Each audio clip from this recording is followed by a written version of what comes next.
ಇವತ್ತಿನ ಕಲಿಗಾಲದ ಸಮಯವನ್ನ ನೋಡ್ತಾ ಸರ್ವಜ್ಞರವರು ಒಂದು ಮಾತು ಹೇಳ್ತಾರೆ.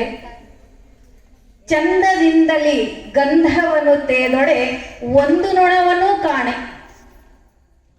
ಚಂದದಿಂದಲಿ ಗಂಧವನ್ನು ತೇದೊಡೆ ಒಂದು ನೊಣವನ್ನು ಕಾಣೆ. ಸಂಧಿಸಿ ಮಲವ ಬಿಡುವಲ್ಲಿ ನೊಣಗಳ ವೃಂದ ನೋಡ ಸರ್ವಜ್ಞ ಅಂತ. ಪರಮಾತ್ಮನಿಗೆ ತಿಲಕವನ್ನ ಗಂಧವನ್ನ ಹಚ್ಚಬೇಕು ಅಂತ ಹೇಳಿ ಶ್ರೀಗಂಧದ ಕಟ್ಟಿಗೆ ತಗೊಂಡು ಗಂಧ ರೆಡಿ ಮಾಡ್ಲಿಕ್ಕೆ ಕುತ್ಕೊಂತೀವಿ, ಗಂಧ ತೇಯ್ತಾ ಇರ್ತೀವಿ. ಆ ಗಂಧವನ್ನ ತೇಯುವಂತ ಸಮಯದಲ್ಲಿ ಒಂದೂ ನೊಣಗಳು ಬರೋದಿಲ್ಲ. ಆದ್ರೆ ತಂಬಿಗೆ ತಗೊಂಡು ಹೊರಗಡೆ ಹೋಗಿ ಕುಂತ್ರೆ ಸಾಕು, ನೊಣಗಳು ಮುತ್ತಿ ಇಟ್ಕೊಂಡ ಹಾಗೆ ಬರ್ತಾ ಇರ್ತವೆ. ಅದಕ್ಕೆ ಸರ್ವಜ್ಞ ಅವರು ಏನ್ ಹೇಳ್ತಾರಂದ್ರೆ, ಈ ಕಲಿಗಾಲದ ಸಮಯದಲ್ಲಿ ಎಲ್ಲಿ ಒಳ್ಳೇದು ನಡೀತಾ ಇರುತ್ತೋ ಅಂತ ಕಡೆಗೆ ಮನುಷ್ಯರ ಮನಸ್ಸು ವಾಲೋದಿಲ್ಲ, ಎಲ್ಲಿ ಕೆಟ್ಟದ್ದು ನಡೀತಾ ಇರುತ್ತೋ ಅಂತಹ ಕಡೆಗೆ ಮನುಷ್ಯರು ಮುತ್ತಿಟ್ಟುಕೊಂಡು ಆ ಕಡೆ ಓಡ್ತಾ ಇರ್ತಾರೆ ಅಂತ. ಇದು ಕಲಿಗಾಲದ ಸಮಯ ಅನ್ನುವಂಥದ್ದನ್ನ ಅವರು ಆಗಲೇ ವಿವರಿಸಿದ್ರು.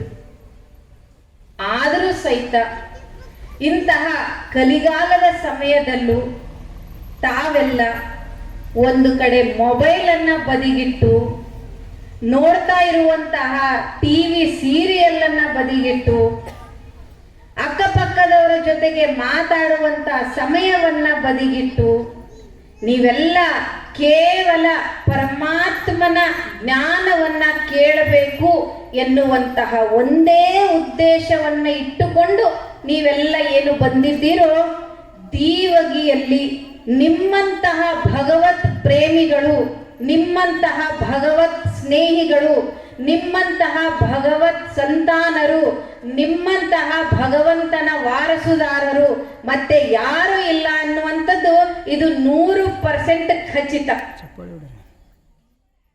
ಇವತ್ತಿನ ಸಮಯದಲ್ಲಿ ಜನರಿಗೆ ಭಗವಂತನಿಂದ ಎಲ್ಲನೂ ಬೇಕು, ಆದ್ರೆ ಭಗವಂತ ಯಾರಿಗೂ ಬೇಡ. ಆದರೂ ಸಹಿತ ಇಂಥ ಸಮಯದಲ್ಲಿ ನೀವೆಲ್ಲ ಆಗಮಿಸಿದ್ದೀರಿ. ಇವತ್ತು ನಾವೆಲ್ಲ ಭಗವಂತನ ಜ್ಞಾನವಾದಂತಹ ಶ್ರೀಮದ್ ಭಗವದ್ಗೀತೆಯ ಪ್ರವಚನದ ಉದ್ಘಾಟನಾ ಸಮಾರಂಭದಲ್ಲಿದ್ದೀವಿ. ನಮ್ಮ ದೇಶ ಕಂಡಂತಹ ಅಷ್ಟೇ ಅಲ್ಲದೆ ಇಡೀ ಪ್ರಪಂಚದಲ್ಲಿ ಅನೇಕ ಮಹಾನ್ ಗ್ರಂಥಗಳಿವೆ. ಅನೇಕ ಮಹಾನ್ ಗ್ರಂಥಗಳಲ್ಲಿಯೂ ಸಹಿತ ಭಗವದ್ಗೀತೆ ಎನ್ನುವಂಥದ್ದು ಏನಿದೆಯೋ ಇದು ಬಹಳ ಪವಿತ್ರವಾದಂತಹ ಶ್ರೇಷ್ಠವಾದಂತಹ ಗ್ರಂಥ. ಯಾಕೆ ಅಂತಂದ್ರೆ ಎಲ್ಲ ವೇದ ಶಾಸ್ತ್ರ ಉಪನಿಷತ್ತುಗಳು ಧರ್ಮ ಗ್ರಂಥಗಳು ಏನಿದೆಯೋ ಇವು ಮಹಾನ್ ಪುರುಷರು ಬರೆದಂಥದ್ದು. ಆದ್ರೆ ಭಗವದ್ಗೀತೆ ಏನಿದೆಯೋ ಇದರಲ್ಲಿ ಭಗವಾನ್ ವಾಚ ಎನ್ನುವಂತಹ ಶಬ್ದ ಬರ್ತದೆ. ಭಗವಾನ್ ವಾಚ ಅಂದ್ರೆ ಸ್ವತಃ ಭಗವಂತನೇ ನುಡಿಸಿರುವಂತಹ ಗೀತೆ ಅಂತ, ಸ್ವತಃ ಭಗವಂತನೇ ಮಾತಾಡಿರುವಂತಹ ನುಡಿಗಳು. ಅದಕ್ಕೆ ಭಗವದ್ಗೀತೆಯ ಬಗ್ಗೆ ಹೇಳಲಾಗ್ತದೆ, ಮೂಕಂ ಕರೋತಿ ವಾಚಾಲಂ ಪಂಗುಂ ಲಂಘಯತೆ ಗಿರಿಂ ಯತ್ ಕೃಪಾ ತಮಹಂ ಒಂದೇ ಪರಮಾನಂದ ಮಾಧವಂ. ಈ ಭಗವದ್ಗೀತೆಯ ಭಗವಂತನ ಮಹಾವಾಕ್ಯವನ್ನ ಕೇಳ್ತಾ ಕೇಳ್ತಾ ಮಾತು ಬರದೇ ಇರುವಂತವನು ಸಹಿತ ಮಾತಾಡ್ಲಿಕ್ಕೆ ಸ್ಟಾರ್ಟ್ ಮಾಡ್ತಾನೆ. ಕಾಲು ಇಲ್ಲದವನು ಸಹಿತ ಪರ್ವತವನ್ನ ಏರ್ಲಿಕ್ಕೆ ಸ್ಟಾರ್ಟ್ ಮಾಡ್ತಾನೆ. ಅಂತಹ ಮಹಿಮೆ, ಅಂತಹ ಶಕ್ತಿ ಈ ಭಗವದ್ಗೀತೆಯ ಭಗವಂತ ನುಡಿಸಿರುವಂತಹ ಜ್ಞಾನದಲ್ಲಿ ಇದೆ. ಅದಕ್ಕೆ ಭಗವಂತ ಭಗವದ್ಗೀತೆಯ ಪ್ರಾರಂಭದಲ್ಲಿಯೇ ಹೇಳ್ತಾನೆ, ಧರ್ಮ ಕ್ಷೇತ್ರೇ ಕುರುಕ್ಷೇತ್ರೇ. ಈ ಒಂದು ನಮ್ಮ ಭಾರತ ದೇಶ ಧರ್ಮ ಸ್ಥಾಪನೆ ಆದಂತಹ ಧರ್ಮ ಕ್ಷೇತ್ರವಾದಂತಹ ಭಾರತ ಇವತ್ತು ಕುರುಕ್ಷೇತ್ರವಾಗಿ ಹೋಗಿದೆ. ಕೇವಲ ಭಾರತ ಅಲ್ಲ, ನಮ್ಮ ಪ್ರತಿಯೊಂದು ಮನೆಯಲ್ಲಿಯೂ ಸಹಿತ ಕುರುಕ್ಷೇತ್ರದ ವಾತಾವರಣ ನಿರ್ಮಾಣ ಆಗಿದೆ. ಪ್ರತಿಯೊಬ್ಬರ ಮನಸ್ಸಿನಲ್ಲಿಯೂ ಧರ್ಮ ಯುದ್ಧ ನಡೀತಾ ಇದೆ. ಒಂದು ಕಡೆಗೆ ಮನಸ್ಸಿನಲ್ಲಿ ಅತೀ ಕಡಿಮೆ ಇರುವಂತಹ ಒಳ್ಳೆಯ ಗುಣಗಳು, ಇನ್ನೊಂದು ಕಡೆಗೆ ಹೆಚ್ಚಿರುವಂತಹ ಕೆಟ್ಟ ಗುಣಗಳು, ಇವೆರಡರ ನಡುವೆ ಏನು ಯುದ್ಧ ನಡೀತಾ ಇದೆಯೋ, ಒಳ್ಳೆಯದು ಕೆಲವೊಮ್ಮೆ ಸೋತು ಬಿಡುತ್ತದೆ, ಕೆಟ್ಟದ್ದು ಕೆಲವೊಮ್ಮೆ ಗೆದ್ದು ಬಿಡುತ್ತದೆ. ಮನಸ್ಸಿನಲ್ಲಿ ದ್ವಂದ್ವ ಶುರು ಆಗ್ತದೆ. ಮನಸ್ಸಿನಲ್ಲಿಯೇ, ಮನಸ್ಸು ಎನ್ನುವಂತಹ ಮೈದಾನದಲ್ಲಿಯೇ ಕುರುಕ್ಷೇತ್ರದ ಯುದ್ಧ ಪ್ರಾರಂಭ ಆಗಿದೆ. ಅದಕ್ಕೆ ಹಿರಿಯರು ಒಬ್ರು ಮಾತು ಹೇಳ್ತಾರೆ, ಯುದ್ಧ ಯಾವಾಗಲೂ ಯುದ್ಧ ರಂಗದಲ್ಲಿ ನಡೆಯೋಕ್ಕಿಂತ ಮೊದಲು ಯುದ್ಧ ಮನಸ್ಸಿನಲ್ಲಿ ನಡೀತದೆ ಅಂತ. ಇವತ್ತು ನಮ್ಮೆಲ್ಲರ ಮನಸ್ಸು ಏನಾಗಿದೆ ಅಂದ್ರೆ ಯುದ್ಧ ಭೂಮಿ ಆಗಿಬಿಟ್ಟಿದೆ. ಈ ಧರ್ಮ ಕ್ಷೇತ್ರ ಎನ್ನುವಂತಹ ಭೂಮಿ ಕುರುಕ್ಷೇತ್ರ ಏನಾಗಿದೆಯೋ, ಅದಕ್ಕೆ ಈ ಕುರುಕ್ಷೇತ್ರವಾದಂತಹ ಮನಸ್ಸನ್ನ ಮತ್ತೆ ಧರ್ಮ ಕ್ಷೇತ್ರವನ್ನಾಗಿ ಮಾಡಲಿಕ್ಕೆ ಭಗವಂತ ಹೇಳಿದ ಹಾಗೆ, ಯದಾ ಯದಾ ಹಿ ಧರ್ಮಸ್ಯ ಗ್ಲಾನಿರ್ಭವತಿ ಭಾರತ ಅಭ್ಯುತ್ಥಾನಂ ಅಧರ್ಮಸ್ಯ ತದಾತ್ಮಾನಾಂ ಸೃಜಾಮ್ಯಹಂ ಪರಿತ್ರಾಣಾಯ ಸಾಧೂನಾಂ ವಿನಾಶಾಯಶ್ಚ ದುಷ್ಕೃತಾಂ ಧರ್ಮ ಸಂಸ್ಥಾಪನಾರ್ಥಾಯ ಸಂಭವಾಮಿ ಯುಗೆ ಯುಗೆ. ನಾನು ಬರ್ತೇನೆ ಯಾವಾಗ ಅಧರ್ಮ ಹೆಚ್ಚಾಗಿ ಧರ್ಮದ ಮಾರ್ಗವನ್ನ ಮರೆತು ಈರ್ಷೆ ದ್ವೇಷ ಎನ್ನುವಂತಹ ಸುಳಿಯಲ್ಲಿ ನೀವು ಸಿಕ್ಕಾಕೊಂಡು ನನ್ನ ಕರೀತಿರೋ ಆ ಸಮಯದಲ್ಲಿ ನಾನು ಬರ್ತೇನೆ. ಭಗವದ್ಗೀತೆಯ ಜ್ಞಾನವನ್ನ ನುಡಿಸಲಿಕ್ಕೆ ನಾನು ಬರ್ತೇನೆ. ಸದ್ಧರ್ಮವನ್ನ ಸ್ಥಾಪನೆ ಮಾಡಲಿಕ್ಕೆ ನಾನು ಬರ್ತೇನೆ. ಸಜ್ಜನರ ಉದ್ಧಾರ ಮಾಡಲಿಕ್ಕೆ ಬರ್ತೇನೆ ಎನ್ನುವಂತಹ ಪರಮಾತ್ಮನ ವಾಗ್ದಾನದಂತೆ ಇವತ್ತು ನಮಗೆಲ್ಲರಿಗೂ ಸಹಿತ ಭಗವದ್ಗೀತೆಯ ಭಗವಂತನ ಮಹಾವಾಕ್ಯದ್ದು ಬಹಳ ಬಹಳ ಬಹಳ ಅವಶ್ಯಕತೆ ಇದೆ. ಯಾಕೆಂದ್ರೆ ಭಗವಂತ ನೀಡುವಂತಹ ಜ್ಞಾನದಿಂದಲೇ ನಾವು ಮಾನಸಿಕವಾಗಿ ಶಕ್ತಿಶಾಲಿ ಆಗಲಿಕ್ಕೆ ಸಾಧ್ಯ.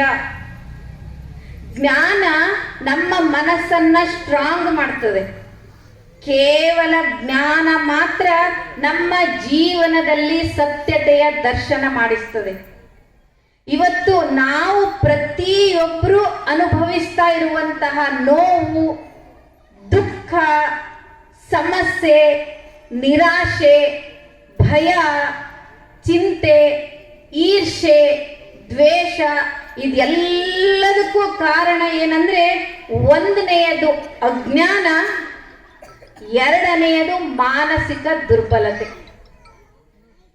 ನಾವು ಮಾನಸಿಕವಾಗಿ ಸಬಲರಾಗಿದ್ದೀವಿ, ನನಗೆ ಯಾವುದೂ ಚಿಂತೆ ಇಲ್ಲ, ಯಾವ ಭಯ ಇಲ್ಲ, ನಿರಾಶೆ ಇಲ್ಲ, ದುಃಖ ಇಲ್ಲ, ನೋವಿಲ್ಲ, ಯಾವುದೇ ಮಾನಸಿಕ ದುರ್ಬಲತೆ ಇಲ್ಲೇ ನಾನು ಮಾನಸಿಕವಾಗಿ ಆರಾಮ ಆಗಿದ್ದೇನೆ, ಆರೋಗ್ಯವಂತ ಆಗಿದ್ದೇನೆ ಅಂತ ಹೇಳುವಂಥವ್ರು ಈ ಪ್ರಪಂಚದಲ್ಲಿ ಯಾರೂ ಇಲ್ಲ.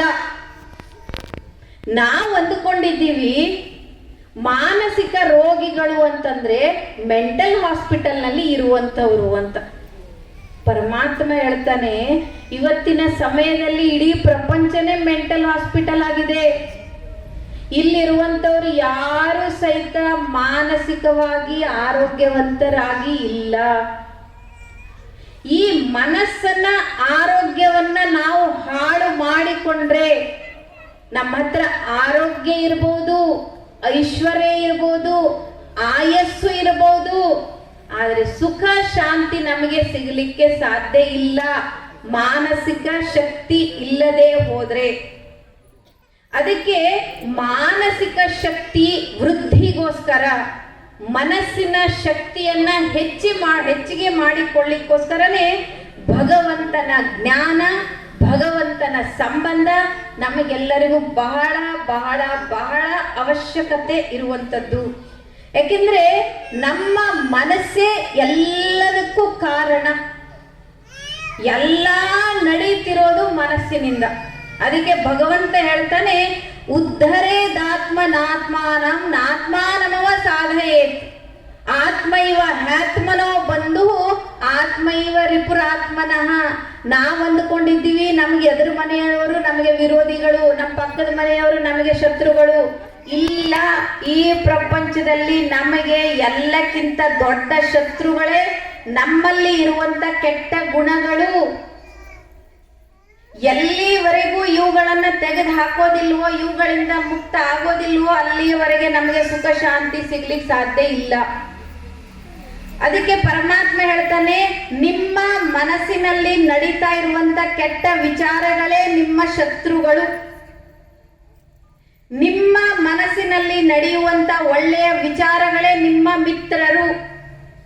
ಅದಕ್ಕೆ ಪರಮಾತ್ಮ ಹೇಳ್ತಾನೆ, ಉದ್ಧರೇದಾತ್ಮನಾತ್ಮಾನಾಂ ನಾತ್ಮಾನಮೋ ಸಾಧಯೇತ್. ಆತ್ಮೈವ ಹ್ಯಾತ್ಮನೋ ಬಂಧು ಆತ್ಮೈವ ರಿಪುರಾತ್ಮನಃ. ನಿಮ್ಮ ಮನಸ್ಸನ್ನ ಶಕ್ತಿಶಾಲಿಯನ್ನಾಗಿ ಮಾಡಿಕೊಳ್ಳಿಕ್ಕೆ ಒಂದೇ ದಾರಿ, ಭಗವಂತನ ಜ್ಞಾನ, ಭಗವಂತನ ಸಾಮೀಪ್ಯ, ಭಗವಂತನ ಜೊತೆಗೆ ಸಂಬಂಧ. ನಾವು ಇಲ್ಲಿವರೆಗೂ ಭಗವಂತನ ಜೊತೆಗೆ ಸಂಬಂಧ ಇಟ್ಟುಕೊಳ್ಳಿಕ್ಕೆ ಯಾಕೆ ಪ್ರಯತ್ನ ಪಡ್ತಿದ್ದೀವಿ ಅಂದ್ರೆ, ನಮ್ಮ ಮನಸ್ಸನ್ನ ಶಕ್ತಿಶಾಲಿಯನ್ನಾಗಿ ಮಾಡಿಕೊಳ್ಳಿಕ್ಕೆ. ಮನಸ್ಸನ್ನ ಶಕ್ತಿಶಾಲಿ ಆಗ್ಲಿಕ್ಕೆ ಅಂತ ಹೇಳಿ ನಾವು ಪೂಜೆ ಮಾಡ್ಲಿಕ್ಕೆ ಪ್ರಾರಂಭ ಮಾಡಿದ್ವಿ, ಅರ್ಚನೆ ಮಾಡ್ಲಿಕ್ಕೆ ಪ್ರಾರಂಭ ಮಾಡಿದ್ವಿ, ಹೋಮ ಹವನ ತೀರ್ಥಯಾತ್ರೆ ತೀರ್ಥ ಸ್ನಾನ ಎಲ್ಲ ಮಾಡ್ತಾ ಇದ್ದೀವಿ.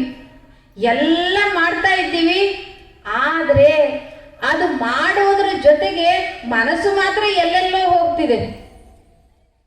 ಯಾವುದು ಮಾಡಿದ್ರು ಸಹಿತ ಮನಸ್ಪೂರ್ವಕವಾಗಿ ಆಗ್ತಾನೆ ಇಲ್ಲ ಕೆಲಸ.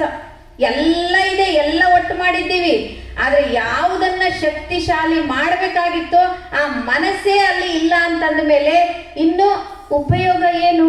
ಅದಕ್ಕೆ ಶರಣರು ಒಂದು ಕಡೆಗೆ ಒಂದು ಮಾತು ಹೇಳ್ತಾರೆ, ಚಿತ್ತವಿಲ್ಲದೆ ಗುಡಿಯ ಸುತ್ತಿದಡೆ ಫಲವೇನು, ಎತ್ತು ಗಾಣವನ್ನು ಹೊತ್ತು ತಾ ನಿತ್ಯದಲ್ಲಿ ಸುತ್ತಿ ಬಂದಂತೆ ಸರ್ವಜ್ಞ ಅಂತ. ಈ ರೀತಿ ನಾವು ಗುಡಿ ಸುತ್ತುತ್ತಾ ಇದ್ದೀವಿ, ದೇಹ ಸುತ್ತುತ್ತಾ ಇದೆ, ದೇಹ ಪ್ರದರ್ಶನೆ ಹಾಕ್ತಾ ಇದ್ದೀವಿ, ಮನಸ್ಸು ಮಾತ್ರ ಎಲ್ಲೋ ಹೋಗಿದೆ. ಭಗವಂತನ ಜೊತೆಗೆ ಎಲ್ಲಿವರೆಗೂ ನನ್ನ ಮನಸ್ಸಿನ ಕನೆಕ್ಷನ್ ಇಲ್ವೋ, ಅಲ್ಲಿವರೆಗೂ ಕನೆಕ್ಷನ್ ನಮ್ದು ಸರಿ ಇಲ್ಲ ಅಂತಂದ್ರೆ ಕರೆಂಟ್ ಪಾಸ್ ಆಗೋದಿಲ್ಲ.